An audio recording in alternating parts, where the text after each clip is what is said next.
皆さんこんにちは。こんにちは。私たち先週の金曜日、先生たちと一緒にレグナという遊園地に行きました。遠足に。その時、友達と先生たちと一緒に写真を撮ったり、たくさん遊んだりをしました。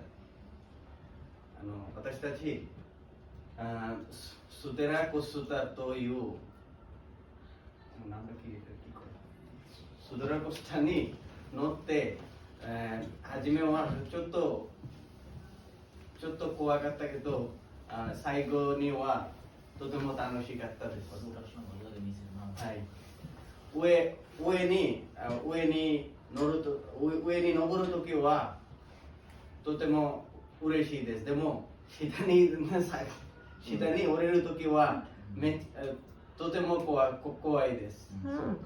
その後、私たち1回だけしか乗りませんでした。1回乗って本当に怖かったです。その後、私たち一緒に友達と私たちのチームにビシヌさんもいました。はい、ビシヌさんと先生たちと一緒に写真を撮って、その後インドの料理を売っている店でロールケバブを食べました。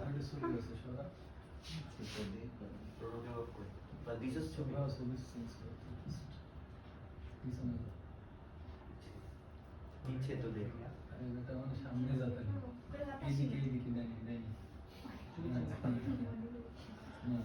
আর নাই এই যে